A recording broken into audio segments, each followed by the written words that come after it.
제 이름은 윤서진입니다. 평양에서 태어났죠. 아버지는 국가보위성 간부였고 김정일 동지께서 직접 수여하신 특별보위 공훈장을 가슴에 달고 계셨습니다. 어릴 적 기억은 언제나 붉은색이었어요. 붉은 깃발, 붉은 배지, 붉은 넥타이. 저는 그 속에서 자랐고 그게 자랑스러웠습니다. 서진아, 너는 조국의 얼굴이 되어야 한다. 아버지는 늘 그렇게 말씀하셨어요. 그래서 저는 평양외국어대학에 입학했습니다. 영어를 전공했죠. 매일 아침 6시에 일어나 영국 BBC 방송을 듣고 미국 대사관 연설문을 외웠습니다. 발음 하나, 억양 하나까지 완벽하게 만들어야 했어요. 대학 4학년 때였습니다.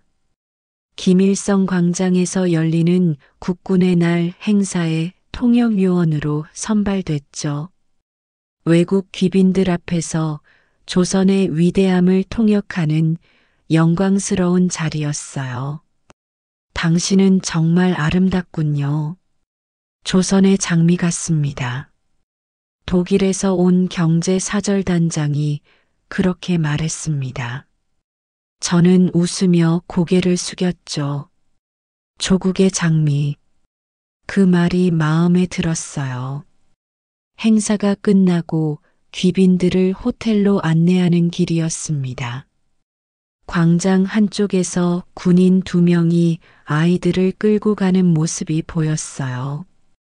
6살쯤 되어 보이는 남자아이와 4살쯤 된 여자아이. 두 아이 모두 뼈만 앙상했습니다. 옷은 누더기였고 맨발이었죠. 여자아이가 울면서 소리쳤어요. 아저씨, 저희 엄마 어디 계세요? 엄마가 보고 싶어요. 군인은 대답하지 않았습니다. 그냥 아이의 팔을 더 세게 잡아 끌었죠. 저는 그 순간 발걸음이 멈췄습니다. 심장이 이상하게 뛰었어요. 귀빈들이 타고 있는 버스가 출발하는 소리가 들렸지만 저는 그 자리에 서 있었습니다. 서진 동무, 왜 그러나? 함께 온 보위부 동료가 제 어깨를 툭 쳤어요. 아무것도 아닙니다. 저는 황급히 버스로 향했습니다. 하지만 그날 밤 잠이 오지 않았어요. 여자아이의 울음소리가 계속 귓가에 맴돌았습니다. 저 아이들은 어디로 가는 걸까? 엄마는 어디 있는 걸까? 아니, 안 돼요. 이런 생각을 하면 안 됩니다. 저는 고개를 저었어요. 나는 조국의 장미야. 나는 당의 딸이야. 스스로에게 주문을 외웠습니다. 하지만 이상했어요. 주문을 외울수록 마음 한구석이 더 무거워졌습니다. 졸업 후 저는 외무성 통역요원으로 배치됐습니다. 평양 고려호텔에서 근무하게 됐죠. 외국인 손님들을 응대하고 경제회담을 통역하는 일이었어요. 화려했습니다. 저는 샤넬 향수를 뿌렸고 하이힐을 신었어요. 외국 손님들은 저를 칭찬했고 아버지는 자랑스러워 하셨습니다. 서진이는 정말 우리 집안의 자랑이야. 어머니는 늘 그렇게 말씀하셨죠. 저도 그렇게 믿었습니다. 하지만 밤이면 가끔 그 아이들 생각이 났어요. 저는 그 생각을 지우려고 더 열심히 일했습니다. 더 완벽한 통역자가 되려고 노력했죠. 조국의 장미로 살면 이 이상한 감정도 사라질 거라고 믿었습니다. 하지만 그건 착각이었어요. 폭풍은 이미 다가오고 있었습니다. 호텔에서 일한 지 2년째 되던 해였습니다. 저는 최혜진이라는 친구와 함께 근무했어요. 혜진은 저보다 3살 많았지만 언니처럼 챙겨주는 사람이었죠. 서진아, 오늘 저녁에 밀가루 좀 나눠줄 수 있어? 우리 동생이 배고파 한다고 하더라. 혜진은 가끔 그렇게 부탁했습니다. 저는 몰래 식량을 챙겨줬어요. 아버지 덕분에 우리 집은 배급이 끊기지 않았거든요. 어느 날이었습니다. 프랑스 기자가 호텔에 머물고 있었어요. 그 기자는 평양의 발전상을 취재하러 왔다고 했죠. 혜진이 그 기자의 통역을 맡았습니다. 저는 옆에서 보조를 했어요. 취재가 끝나고 기자가 혜진에게 물었습니다. 평양 사람들은 모두 행복해 보입니까? 혜진은 대본대로 대답했습니다. 물론입니다. 우리는 위대한 수령님의 품 안에서 행복합니다. 하지만 기자는 다시 물었어요. 정말 그렇습니까? 제가 본 평양 거리의 아이들은 그렇게 보이지 않던데요. 혜진의 얼굴이 굳었습니다. 저도 긴장했어요. 이런 질문은 위험했거든요. 하지만 혜진은 잠시 망설이다가 작은 목소리로 말했습니다. 사실은 모두가 행복한 건 아닙니다. 제 심장이 멎는 것 같았어요. 저는 황급히 혜진의 팔을 잡았습니다. 혜진 언니, 무슨 소리예요? 하지만 혜진은 제 손을 뿌리치고 계속 말했어요. 지방에는 굶어 죽는 사람들이 있습니다. 아이들이 길거리를 떠돕니다. 우리는 진실을 말할 수 없어요. 기자는 메모를 했습니다. 저는 공포에 떨었죠. 그날 밤 혜진은 사라졌습니다. 보이부 사람들이 와서 혜진을 데려갔어요. 저는 복도에서 그 모습을 봤습니다. 혜진은 저를 보며 미소 지었어요. 눈물이 흐르는 얼굴로 활짝 웃었습니다. 서진아, 미안해. 언니가 짐이 됐지? 언니. 저는 소리쳤지만 보이부 요원이 저를 막았습니다. 윤서진 동무, 조용히 하시오. 혜진은 그렇게 사라졌습니다. 다음 날 호텔에는 혜진이 없었어요. 아무도 혜진 이야기를 꺼내지 않았습니다. 마치 혜진은 처음부터 존재하지 않았던 사람처럼요. 사흘이 지난 밤이었습니다. 새벽 2시쯤 제 숙소 문을 누군가 두드렸어요. 똑똑똑. 저는 잠에서 깼습니다. 문을 열자 보이부 요원 3명이 서 있었어요. 윤서진 동무, 조사가 필요합니다. 따라오시오. 무슨 조사 말입니까? 최혜진 동무와의 관계를 조사해야 합니다. 제 방은 순식간에 뒤집혔습니다. 서랍이 열렸고 옷장이 뒤졌어요. 침대 밑도 수색당했습니다. 그리고 그들이 제 책상 밑에서 뭔가를 꺼냈습니다. 이게 뭔가 검은색 표지의 작은 책이었어요. 저는 그 책을 본 적이 없었습니다. 요원이 책을 펼쳤습니다. 성경이로군. 윤서진 동무, 설명해 보시오. 성경. 저는 그 단어만 들어도 몸이 얼어붙었어요. 저는 모릅니다. 그게 제 거 아닙니다. 그럼 누구 겁니까? 순간 깨달았습니다. 혜진 언니가 맡겨둔 거였어요. 일주일 전 혜진 언니가 제 방에 왔을 때 잠깐 혼자 있었던 적이 있었죠. 아, 혜진 언니가 말이 나오려는 순간 멈췄습니다. 말하면 혜진 언니에게 더 큰 죄가 씌워질 거예요. 하지만 말하지 않으면 저도 끝입니다. 저는 입술을 깨물었습니다. 모르겠습니다. 정말 모릅니다. 요원들은 저를 조사실로 데려갔어요. 밤새 신문이 이어졌습니다. 윤서진 동무, 당신 아버지가 누군지 알고 있소. 그분 얼굴에 먹칠하지 마시오. 저는 정말 모릅니다. 새벽 5시쯤 조사가 끝났습니다. 저는 풀려났지만 재교육 명령을 받았어요. 집으로 돌아왔을 때 아버지가 거실에 앉아 계셨습니다. 아버지의 얼굴은 창백했어요. 아버지, 서진아. 아버지는 저를 보며 한숨을 쉬셨습니다. 내가 설마 그런 것에 관여했을 리 없다고 믿는다. 하지만 조심해라. 한번 찍힌 사람은 끝이야. 아버지, 저는 정말 알아. 나도 알아.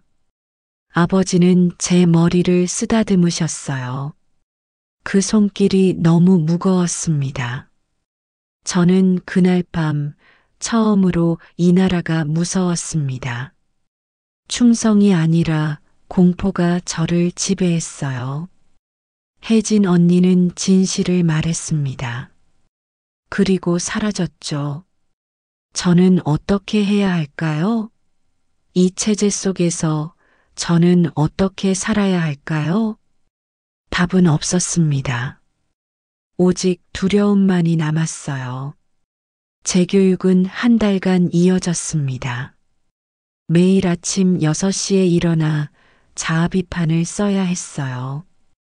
오후에는 사상 교육을 받았고 저녁에는 주체 사상을 암송했습니다. 저는 살아남기 위해 완벽하게 연기했습니다.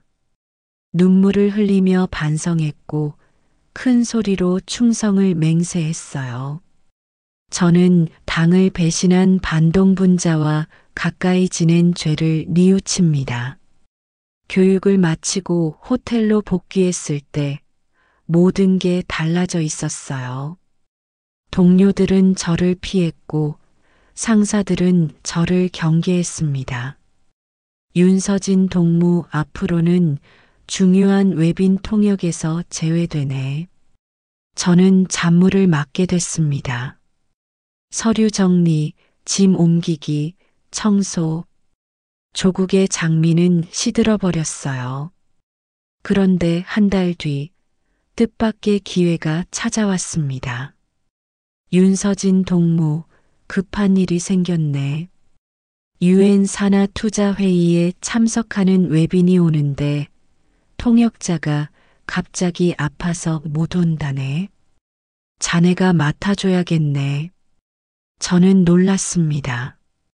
제가요? 제가 맡아도 됩니까? 달리 사람이 없네. 영어 실력이 제일 좋으니까. 저는 그 일을 맡았습니다. 마지막 기회일지도 몰랐어요. 외빈의 이름은 리처드 그레이엄이었습니다. 세계적인 금융가이자 유엔 경제협력 자문위원이었죠. 리처드는 50대 중반쯤 되어 보였습니다. 회색 정장을 입었고 부드러운 미소를 띠고 있었어요. 안녕하십니까? 윤서진이라고 합니다. 이번 회의 동안 통역을 맡게 됐습니다. 반갑습니다. 윤양. 리처드입니다. 리처드는 악수를 청했어요. 저는 그의 손을 잡았습니다. 따뜻했어요.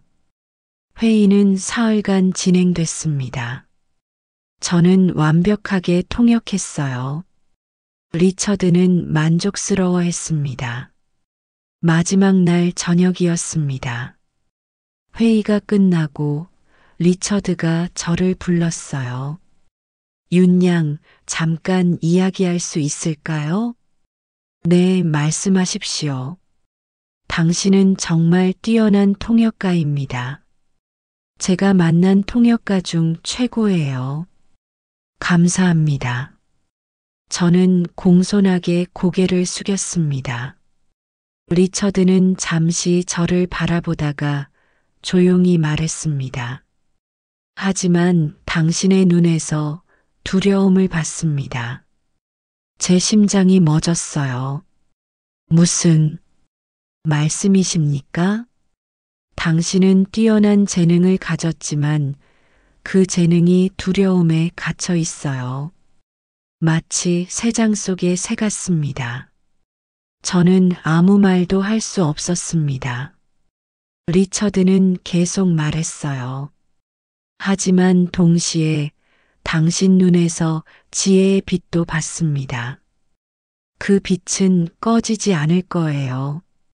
저는 괜찮습니다. 대답하지 않아도 됩니다. 리처드는 미소 지었습니다. 다만 이것만 기억하세요. 진짜 자유는 마음에서 시작됩니다. 그 말이 제 가슴에 박혔어요. 진짜 자유. 저는 자유가 뭔지 알고 있을까요? 리처드가 떠나던 날이었습니다. 공항으로 가는 차 안에서 리처드가 작은 쪽지를 건넸어요. 이건 제 이메일 주소입니다. 언젠가 당신이 자유의 땅에 서게 되면 연락하세요. 저는 그 쪽지를 받았습니다. 하지만 쪽지를 받는 순간 공포가 엄습했어요. 이걸 가지고 있으면 안 돼. 발각되면 끝이야. 저는 호텔로 돌아오자마자 쪽지를 찢으려 했습니다. 하지만 손이 떨렸어요. 이상하게 찢을 수가 없었습니다. 결국 저는 쪽지를 속옷 속에 숨겼습니다. 가장 깊은 곳에요. 며칠 뒤 제 이메일 계정에 메일이 한 통 왔습니다. 발신자는 리처드 그레이엄이었어요. 제목은 당신을 위한 기도였습니다. 본문을 열었습니다. 윤양, 저는 당신이 언젠가 진짜 자유를 경험하길 기도합니다. 세 장 밖의 세상은 넓고 아름답습니다. 하나님께서 당신을 지켜주시길. 하나님, 그 단어가 눈에 들어왔어요. 저는 황급히 메일을 닫았습니다. 심장이 미친 듯이 뛰었어요. 하나님이라니. 이 사람이 기독교인이었어? 저는 메일을 삭제했습니다. 흔적을 남기면 안 됐거든요. 하지만 그 문장은 제 머릿속에서 지워지지 않았습니다. 언젠가 진짜 자유를 경험하길. 진짜 자유. 저는 그게 뭔지 알고 싶었습니다. 그날 밤부터 저는 변하기 시작했어요. 두려움 속에 살면서도 마음 한구석에서 뭔가가 꿈틀거렸습니다. 리처드의 눈빛이 자꾸 떠올랐어요. 그 따뜻한 눈빛. 그 눈빛 속에는 제가 본 적 없는 무언가가 있었습니다. 희망이었을까요? 사랑이었을까요? 저는 알 수 없었어요. 하지만 한 가지는 확실했습니다. 저는 더 이상 예전의 윤서진이 아니었습니다. 리처드를 만난 지 석 달이 지났습니다. 저는 호텔에서 일하며 겉으로는 평범하게 살았어요. 하지만 속으로는 매일 고민했습니다. 이대로 살 수 있을까? 언젠가 다시 찍힐 텐데. 혜진 언니 이후로 호텔에서 3명이 더 사라졌어요. 모두 작은 실수 때문이었습니다. 한 명은 외국 잡지를 몰래 받고, 한 명은 나만 노래를 흥얼거렸죠. 다른 한 명은 이유도 모른 채 끌려갔습니다.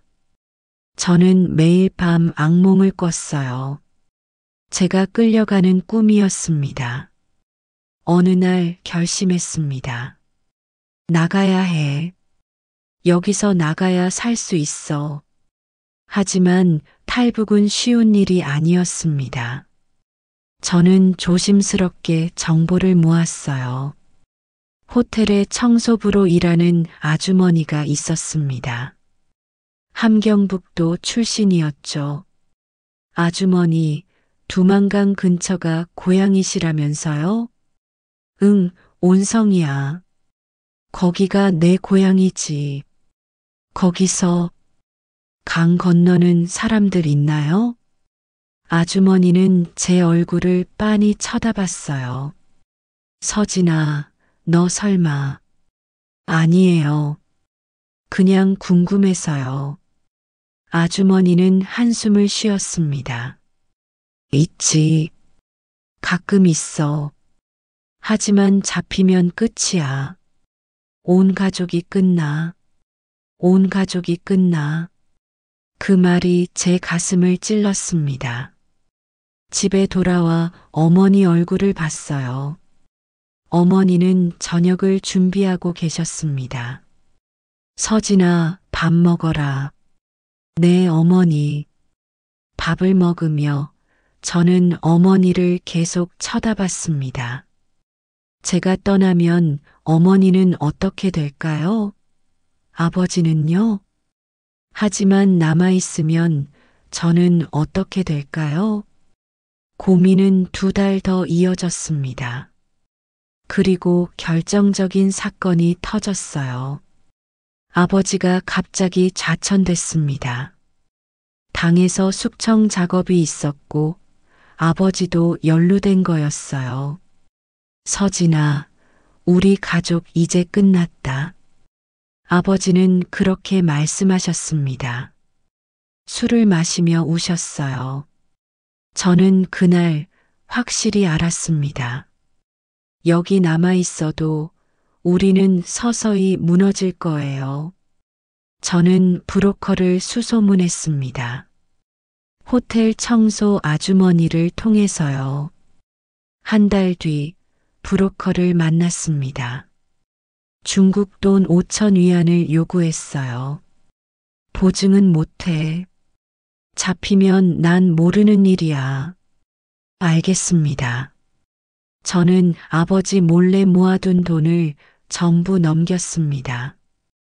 탈출 날짜는 10월 20일로 잡혔어요. 온성 근처 초소의 대대장이 매수됐다고 했습니다. 출발 전날 밤이었습니다. 어머니가 제 방에 들어오셨어요. 서진아, 네 어머니, 너 어디 가려고 하지? 제 심장이 멎었습니다. 무슨 말씀이세요? 어미가 딸도 모르겠니?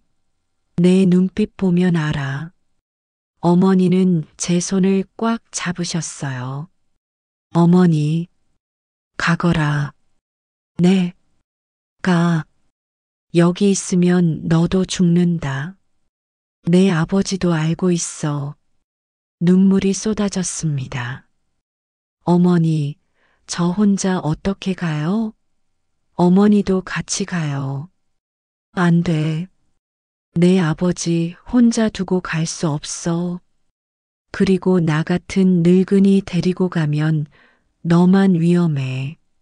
어머니, 저는 어머니를 껴안았습니다. 어머니도 저를 안으셨어요. 서진아, 엄마 말 들어. 살아라. 내가 살아야 우리도 사는 거야. 그날 밤 저는 울면서 짐을 챙겼습니다. 옷 2벌, 신분증, 그리고 리처드가 준 쪽지. 새벽 2시 브로커가 지정한 장소로 갔습니다.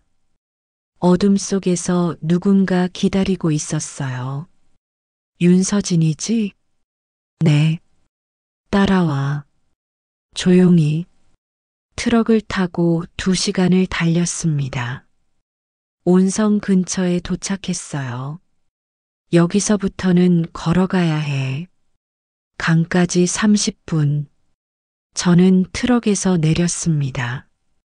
그런데 뒤에서 인기척이 들렸어요.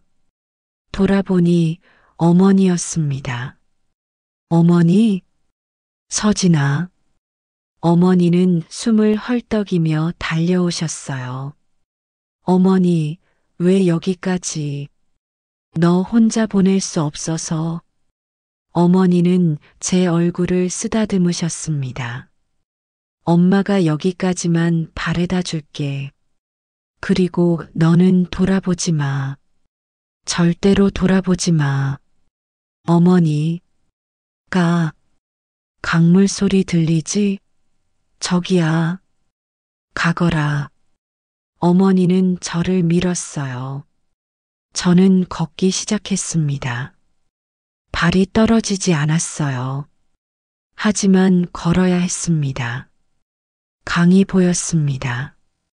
달빛이 강물에 반사돼 은빛으로 빛나고 있었어요. 저는 강물 속으로 들어갔습니다. 차가웠어요. 뼛속까지 시린 추위가 온몸을 감쌌습니다. 물이 허리까지 차올랐어요. 가슴까지 조금만 더 가면 돼. 저는 이를 악물고 걸었습니다. 발밑이 미끄러웠어요. 돌부리에 발이 걸려 넘어질 뻔했죠. 그때였습니다. 뒤에서 어머니 목소리가 들렸어요. 서진아, 돌아보지 마. 그냥 가. 저는 고개를 돌리고 싶었습니다. 어머니를 보고 싶었어요. 하지만 어머니 말씀을 따랐습니다. 고개를 돌리지 않았어요. 앞만 봤습니다. 강 한가운데쯤 왔을 때 물살이 세졌습니다. 저는 비틀거렸어요. 물이 목까지 차올랐습니다. 죽으면 안 돼.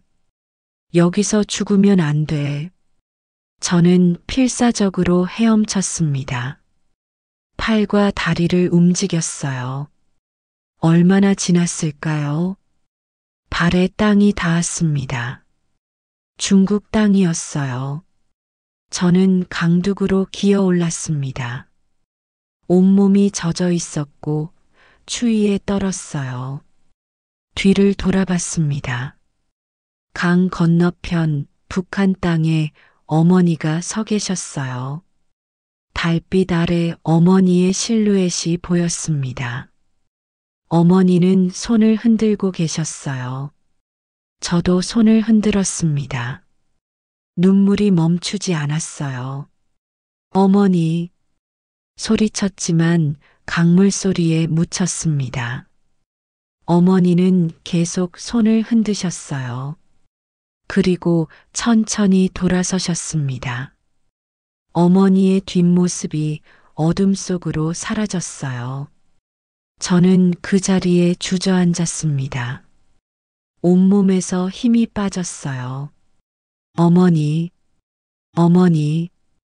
다시 볼 수 있을까요? 대답은 없었습니다. 오직 강물 소리만 들렸어요. 저는 일어났습니다. 떨리는 다리로 중국 땅을 걸었어요. 브로커가 알려준 주소를 찾아갔습니다. 1시간을 걸어 작은 마을에 도착했어요. 약속된 집 앞에 섰습니다. 문을 두드렸죠. 아무도 나오지 않았어요. 다시 두드렸습니다. 그때 옆집 문이 열렸습니다. 중국 남자가 나왔어요.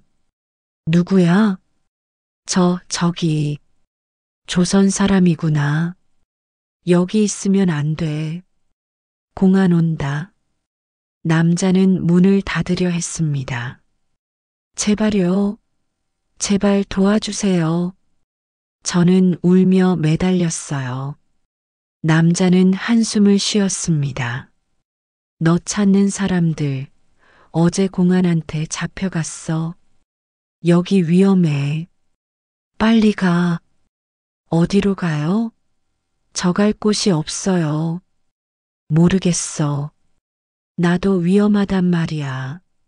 남자는 문을 닫았습니다. 저는 길거리에 주저앉았어요. 새벽 공기는 차갑고 온몸은 젖어 있었습니다. 이제 어떡하지? 나 어떡하지? 공포가 밀려왔어요. 저는 떨면서 골목 구석에 몸을 숨겼습니다.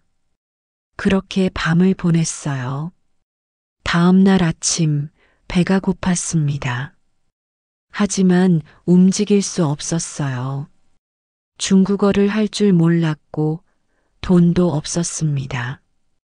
해가 중천에 떴을 때였습니다. 한 여자가 지나가다 저를 봤어요. 어머, 애가 왜 여기 이러고 있어? 여자는 조선말을 했습니다. 언니 조선 사람이세요? 응. 나도 넘어온 지 오래됐어. 너 금방 왔구나? 네. 브로커한테 당했지? 네. 여자는 한숨을 쉬었어요. 따라와. 내가 아는 곳이 있어. 저는 여자를 따라갔습니다.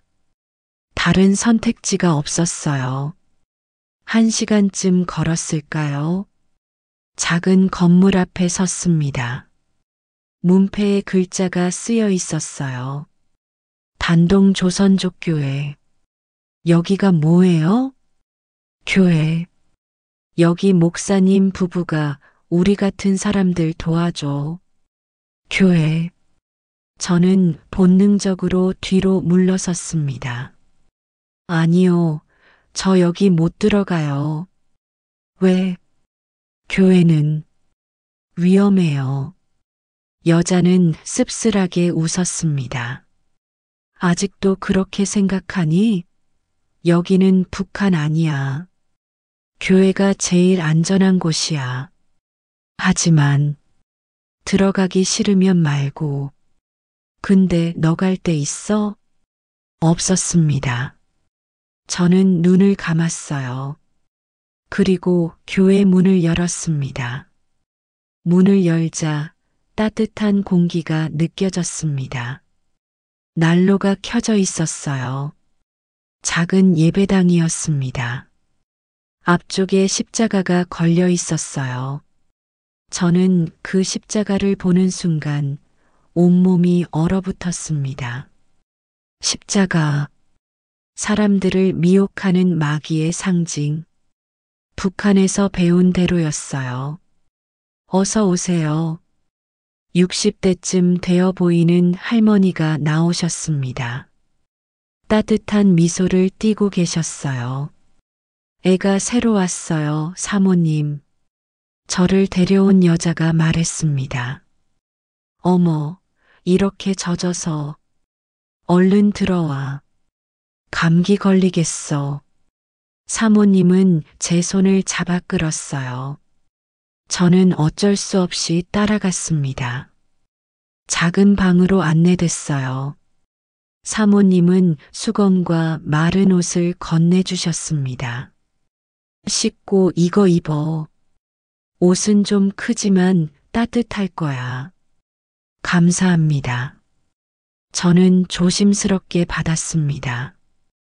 옷을 갈아입고 나오니 밥상이 차려져 있었어요. 따뜻한 밥과 된장찌개, 김치. 먹어. 많이 배고팠지? 사모님이 숟가락을 건넸습니다. 저는 눈물이 났어요. 어머니가 차려주시던 밥상이 떠올랐습니다. 왜 울어? 괜찮아. 여기는 안전해. 사모님은 제 등을 토닥여 주셨어요. 저는 밥을 먹었습니다. 너무 맛있었어요. 아니, 배가 너무 고팠던 거죠. 밥을 다 먹고 나니 노 목사님이 오셨습니다. 새로운 친구구나. 이름이 뭐니? 윤서진입니다. 서진이. 힘들었지? 이제 좀 쉬어. 목사님은 부드럽게 말씀하셨어요. 여기가 교회라고 들었습니다. 그래, 교회야. 저는 교회가 무서워요. 솔직하게 말했습니다.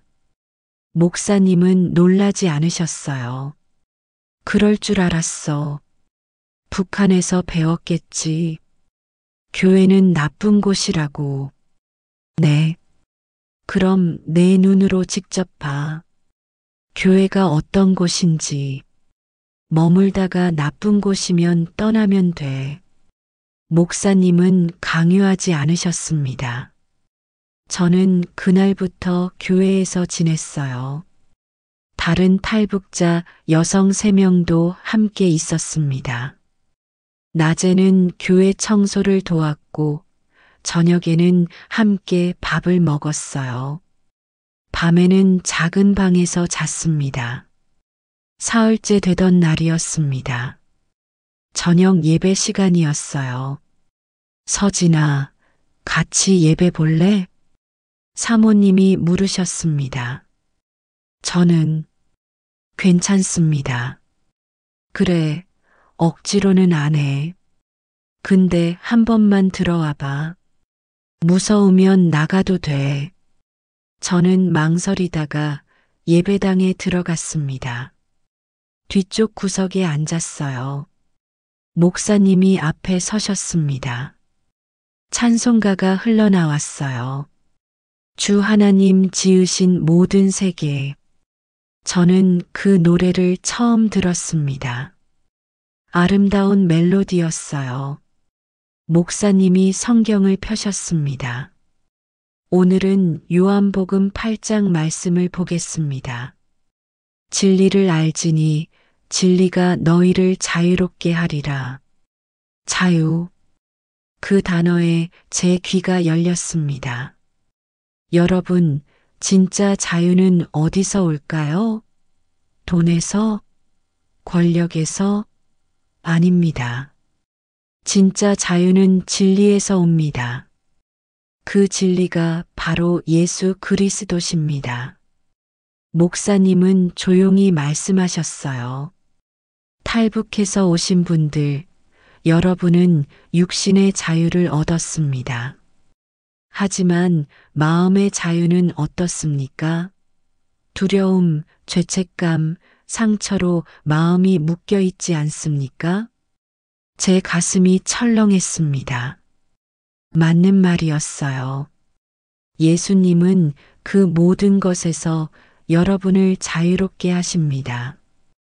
예배가 끝나고 저는 그 자리에 앉아 있었습니다. 사람들은 하나둘 나갔어요. 사모님이 다가오셨습니다. 서진아, 괜찮아? 사모님, 응? 진짜 자유가 뭔가요? 사모님은 제 손을 잡으셨어요. 두려움 없이 사는 거야. 사랑받는다는 걸 아는 거지. 저도 사랑받을 수 있나요? 당연하지. 하나님이 널 사랑하셔. 하나님이요? 그래. 내가 누군지, 어디서 왔는지, 뭘 했는지 상관없이 하나님은 널 있는 그대로 사랑하셔. 눈물이 났습니다. 저는 북한에서 특권층이었어요. 굶는 사람들을 보고도 못 본 척했어요. 저 같은 사람도 사랑받을 수 있나요? 그래, 서진아. 하나님은 죄인을 사랑하시거든. 저는 그날 밤 처음으로 기도했습니다. 하나님, 제가 누군지도 모르겠습니다. 하지만 저를 사랑하신다면 저를 자유롭게 해주세요. 짧은 기도였어요. 하지만 진심이었습니다. 일주일이 지났습니다. 저는 매일 예배에 참석했어요. 성경도 조금씩 읽기 시작했습니다. 어느 날 목사님이 저를 부르셨어요. 서진아, 너 태국 가고 싶니? 태국이요? 응. 유엔 난민 신청을 하려면 태국으로 가야 해. 거기서 한국행 절차를 밟는 거야. 한국에 갈 수 있어요? 그럼. 너 한국 가서 새 삶 살아야지. 저는 망설였습니다. 목사님, 저 여기 좀 더 있고 싶어요. 왜? 저 하나님에 대해 더 알고 싶어요. 목사님은 미소 지으셨습니다. 하나님은 어디서든 만날 수 있어. 한국 가서도 얼마든지 배울 수 있지. 여기는 위험해. 공안이 수시로 단속해. 결국 저는 태국행을 결심했습니다. 떠나던 날 사모님이 작은 성경책을 주셨어요. 이거 가져가. 힘들 때마다 읽어. 감사합니다, 사모님. 서진아, 뒤돌아보지 마. 앞만 보고 가. 또 그 말이었습니다. 어머니도 그렇게 말씀하셨죠. 저는 고개를 끄덕였습니다. 네, 뒤돌아보지 않겠습니다. 브로커와 함께 태국으로 가는 긴 여정이 시작됐어요. 버스, 기차, 트럭을 번갈아 탔습니다. 한 달이 걸렸어요. 중국, 라오스, 미얀마를 거쳐 태국에 도착했습니다. 태국 국경에서 경찰에게 잡혔어요. 계획된 일이었습니다. 노스코리아? 예스, 노스코리아. 저는 영어로 대답했습니다. 경찰은 저를 난민 캠프로 보냈어요. 그곳에서 저는 하나님을 더 깊이 만나게 됩니다. 태국 난민 캠프는 작은 마을 같았습니다. 컨테이너 건물들이 줄지어 서 있었고 탈북자들이 모여 살았어요. 저는 여성 숙소에 배정됐습니다. 20명쯤 되는 여성들이 함께 지냈어요. 모두 저와 비슷한 사연을 가진 사람들이었습니다. 고향을 떠나온 사람들, 가족을 두고 온 사람들. 처음 며칠은 적응이 힘들었어요. 밤마다 악몽을 꿨습니다. 꿈에서 공안이 저를 쫓아왔어요. 어머니가 강가에서 울고 계셨습니다. 혜진 언니가 어둠 속으로 끌려가는 모습도 봤어요. 저는 비명을 지르며 깼습니다. 괜찮아? 옆 침대의 여자가 물었어요. 네, 괜찮습니다. 나도 그랬어. 처음엔 매일 악몽 꿨지. 근데 괜찮아져. 정말요? 응. 시간이 약이야. 하지만 시간만으로는 부족했습니다. 저는 사모님이 주신 성경을 꺼냈어요. 수고하고 무거운 짐진 자들아, 다 내게로 오라. 내가 너희를 쉬게 하리라. 마태복음 11장이었습니다. 저는 그 구절을 읽고 또 읽었어요. 조금씩 마음이 평안해졌습니다. 캠프에는 한국 선교사들이 자주 왔습니다. 매주 수요일 예배를 인도했어요. 어느 수요일이었습니다. 박 선교사님이 설교하셨어요. 여러분, 하나님께서 여러분을 이곳까지 인도하셨습니다. 이유가 있어요. 저는 귀를 기울였습니다. 여러분은 어둠을 경험한 사람들입니다. 그래서 빛이 얼마나 귀한지 아는 사람들이죠. 하나님은 여러분을 빛의 자녀로 부르십니다. 빛의 자녀. 그 말이 제 가슴에 와닿았어요. 예배가 끝나고 저는 선교사님께 다가갔습니다. 선교사님, 네, 말씀하세요. 빛의 자녀가 뭔가요? 선교사님은 미소 지으셨습니다. 어둠을 밝히는 사람이에요. 절망 속에 있는 사람에게 희망을 주는 사람이죠. 저도 그렇게 될 수 있을까요? 물론이죠. 하나님께서 당신을 그렇게 만드실 거예요. 그날 밤 저는 기도했습니다. 하나님, 저를 빛의 자녀로 만들어 주세요. 제가 경험한 어둠이 헛되지 않게 해주세요. 기도하는데 이상한 일이 일어났습니다. 눈을 감았는데 밝은 빛이 보였어요. 너무 밝아서 눈을 뜰 수가 없었습니다. 그리고 음성이 들렸습니다. 뒤돌아보지 말고 앞으로 가라. 어머니 목소리였을까요?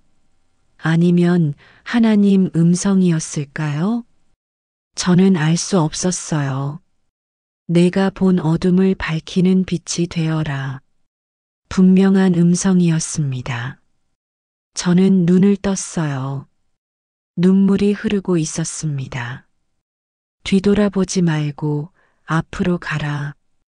저는 그 말을 가슴에 새겼습니다. 다음 날부터 저는 달라졌어요. 캠프에서 우울해하는 사람들을 찾아다녔습니다. 괜찮아요? 제가 도와드릴까요? 처음엔 어색했어요. 하지만 계속하다 보니 자연스러워졌습니다. 한 아주머니는 매일 울기만 했어요. 북한에 두고 온 자식 생각 때문이었죠. 아주머니, 같이 기도해요. 저는 아주머니 손을 잡고 기도했습니다. 하나님, 북한에 있는 아주머니 자식들을 지켜주세요. 언젠가 다시 만나게 해주세요. 아주머니는 제 손을 꽉 잡으셨어요. 고맙다, 서진아. 저는 그때 깨달았습니다. 제가 누군가에게 빛이 될 수 있다는 걸요. 석 달이 지났습니다. 한국행 승인이 났어요. 출발 전날 박 선교사님이 저를 부르셨습니다. 서진 씨, 한국 가면 뭐 하고 싶어요? 잘 모르겠어요. 일단 살아봐야죠. 제 생각엔 당신은 사역자가 될 것 같아요. 사역자요?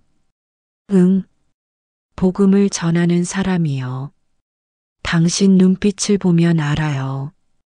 하나님이 당신을 부르셨어요. 저는 그 말이 믿어지지 않았습니다. 저는 아직 잘 모르는데요. 괜찮아요. 하나님이 때가 되면 보여주실 거예요. 저는 한국행 비행기를 탔습니다. 창밖으로 태국 땅이 멀어졌어요.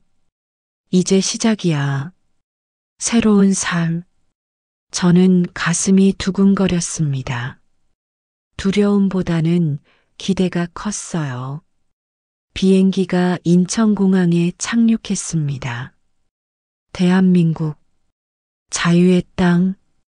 저는 활주로를 보며 생각했습니다. 어머니, 저 여기 왔어요. 자유의 땅에 왔어요. 하나원에서 석 달을 보냈습니다. 대한민국 사회 적응 교육을 받았어요. 처음엔 모든 게 신기했습니다. 마트에 가면 물건이 넘쳐났고 거리에는 차들이 가득했어요. 사람들은 자유롭게 웃고 떠들었습니다. 이게 자유구나. 하나원을 수료하고 저는 서울에 정착했습니다. 정부 지원금으로 작은 원룸을 얻었어요. 일자리를 구해야 했습니다. 저는 영어를 할 줄 알았으니까 그걸 살려야 했어요. 이력서를 넣었습니다. 10군데, 20군데, 30군데. 하지만 연락이 오지 않았어요. 한 달이 지났습니다. 지원금은 바닥나고 있었어요. 이러다 굶어 죽는 거 아냐? 불안했습니다. 그러던 어느 날 전화가 왔습니다. 윤서진 씨죠? 면접 보러 오실 수 있으세요? 네, 언제든 가겠습니다. 면접 장소는 강남의 한 빌딩이었어요. 글로벌 투자회사였습니다. 면접관은 3명이었어요. 질문이 쏟아졌습니다. 영어 회화 가능하신가요? 네, 가능합니다. 실제로 해보시겠어요? 저는 유창한 영어로 대답했습니다. 평양 외국어 대학에서 배운 실력이었죠. 면접관들이 놀란 표정을 지었어요. 합격입니다. 다음 주부터 출근하세요. 저는 믿을 수 없었습니다. 정말요? 네, 탈북자 출신 중에 이렇게 영어 잘하시는 분 처음 봤어요. 저는 그렇게 회사에 입사했습니다. 비서직이었어요. 처음엔 적응이 어려웠습니다. 컴퓨터도 서툴렀고 업무 방식도 낯설었어요. 하지만 저는 열심히 배웠습니다. 새벽 5시에 일어나 공부했고 밤늦게까지 일했어요. 반년이 지났습니다. 저는 회사에서 인정받기 시작했어요. 서진 씨, 정말 잘하시네요. 팀장님이 칭찬해 주셨습니다. 어느 날 회사에 중요한 손님이 온다는 공지가 떴어요. 글로벌 본사의 부사장이었습니다. 그날 아침 회의실에서 손님을 맞이했습니다. 문이 열리고 그 사람이 들어왔어요. 리처드 그레이엄이었습니다. 저는 숨이 멎었습니다. 리처드도 저를 봤어요. 놀란 표정이었습니다. 윤양? 리처드 씨, 당신이 여기 있다니 믿을 수가 없군요. 회의가 끝나고 리처드가 저를 따로 불렀습니다. 우리가 만날 거라 했잖아요. 자유의 땅에서. 리처드는 미소 지었어요. 네, 기억합니다. 당신이 해냈군요. 정말 대단합니다. 리처드 씨 덕분입니다. 그때 그 말씀이 저를 움직이게 했어요. 하나님의 인도하심이었죠. 리처드는 조용히 말했습니다. 서진 씨, 신앙은 어떻습니까? 순간 저는 머뭇거렸어요. 사실 한국에 온 후로 교회를 멀리 했습니다. 너무 바빴거든요. 아니, 핑계였죠. 저는 성공하는 데 집중하고 싶었어요. 저는 아직 괜찮습니다. 하나님은 기다려 주시니까요. 리처드는 명함을 건넸습니다. 제가 다니는 교회예요. 시간 되면 한번 오세요. 네, 감사합니다. 저는 명함을 받았지만 가지 않았습니다. 회사 일은 점점 바빠졌어요. 승진도 했습니다. 연봉도 올랐죠. 저는 강남의 더 좋은 집으로 이사했습니다. 명품 가방도 샀어요. 고급 레스토랑에서 식사했습니다. 이게 성공이구나. 이게 자유구나. 저는 그렇게 믿었어요. 탈북자 모임에도 나가지 않았습니다. 과거를 지우고 싶었거든요. 교회 사람들이 연락했지만 핑계를 댔어요. 바빠서요. 다음에 갈게요. 하지만 다음은 오지 않았습니다. 1년이 지났습니다. 저는 완전히 다른 사람이 돼 있었어요. 어느 금요일 밤이었습니다. 회식 자리였어요. 술을 많이 마셨습니다. 예전엔 술을 입에도 안 댔는데 이제는 소주를 병째 마셨어요. 서진 씨, 대단하시네요. 탈북자 출신이라는 게 안 믿겨요. 동료가 말했습니다. 그냥 열심히 했을 뿐이에요. 저는 웃으며 대답했어요. 하지만 집에 돌아와서는 울었습니다. 이유도 모르게 눈물이 났어요. 나 뭐 하는 거지? 거울을 봤습니다. 낯선 사람이 보였어요. 화장을 진하게 한 얼굴, 피곤에 지친 눈. 이게 내가 원하던 삶이었나? 대답할 수 없었습니다. 다음 날 아침 몸이 이상했어요. 오른쪽 옆구리가 아팠습니다. 피곤해서 그런가 보다. 저는 진통제를 먹고 출근했습니다. 하지만 통증은 계속됐어요. 일주일, 2주일, 한 달. 저는 병원에 갔습니다. 검사 결과를 기다리는 동안 불안했어요. 의사가 진료실로 불렀습니다. 윤서진 씨, 앉으세요. 네. 의사의 표정이 무거웠습니다. 검사 결과가 좋지 않습니다.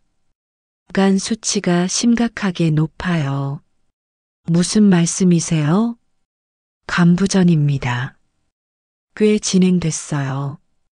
술을 자주 드셨나요? 최근에 좀 마셨습니다.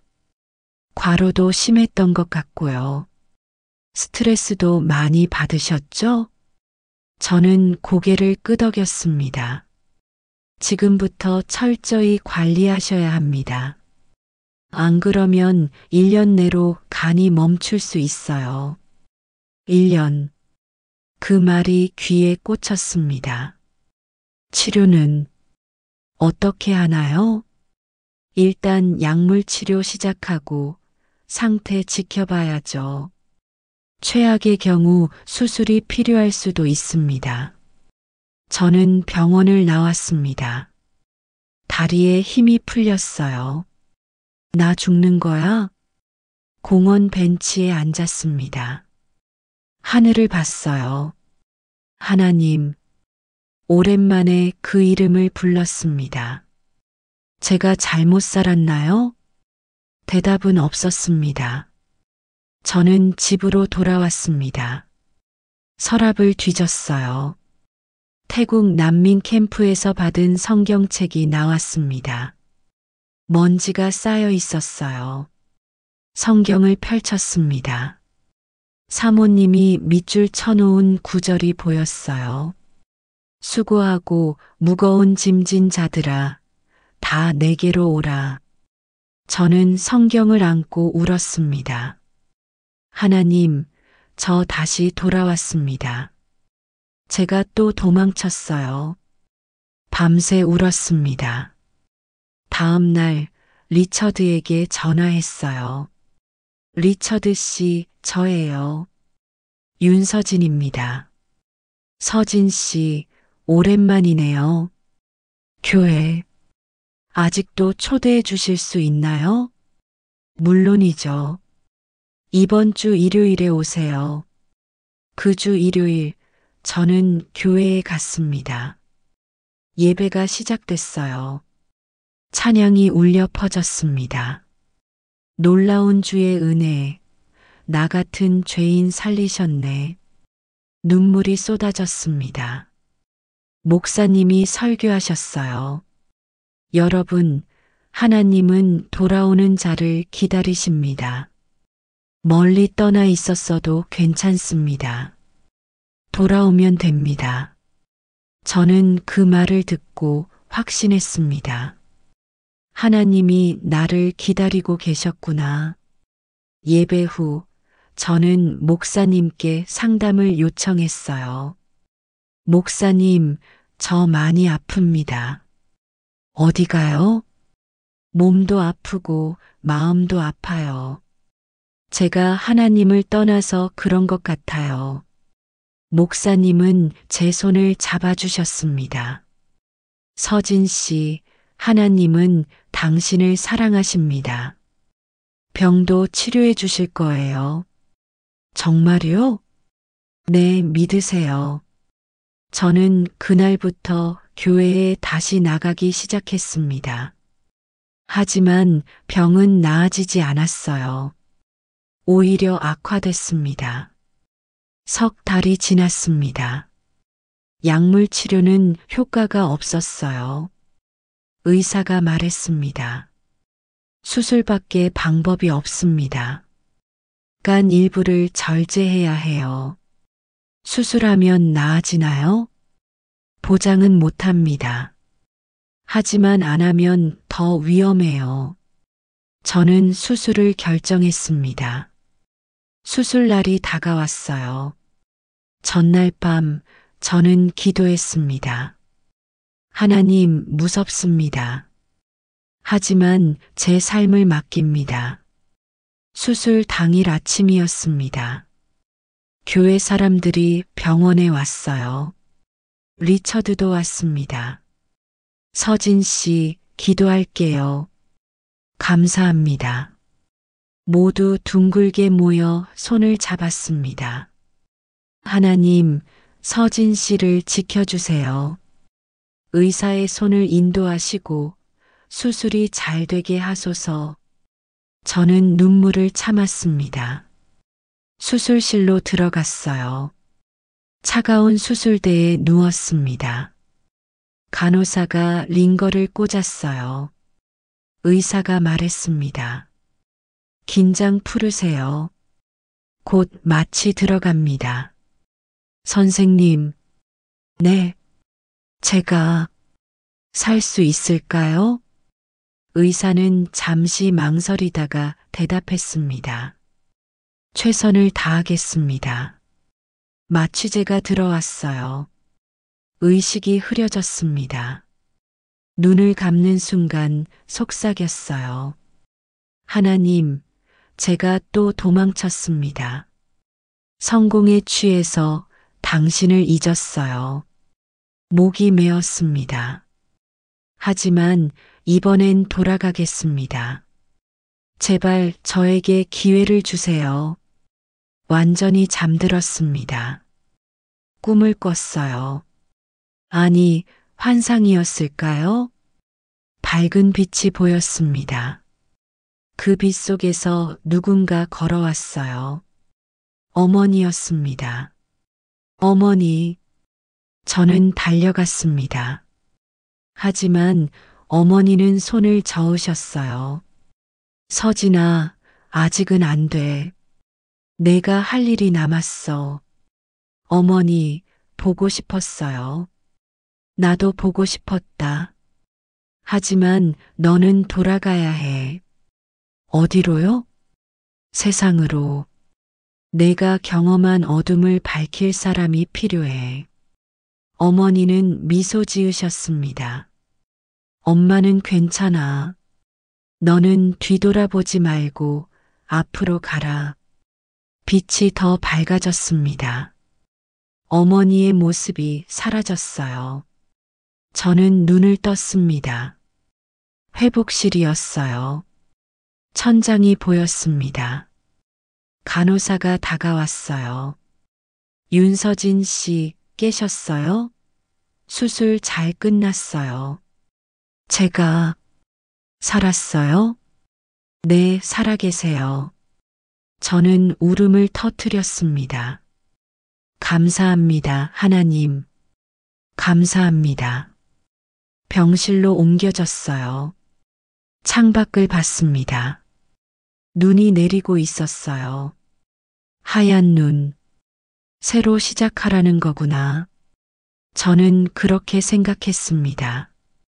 일주일 후 퇴원했습니다.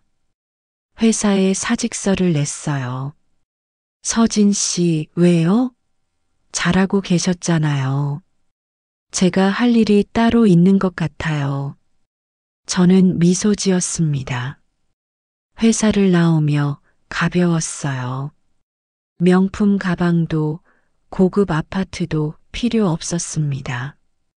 저는 탈북자 대안학교를 찾아갔습니다. 영어 선생님이 필요하다고 들었습니다. 제가 할 수 있을까요? 교장 선생님이 반겼어요. 물론이죠. 환영합니다. 저는 그렇게 선생님이 됐습니다.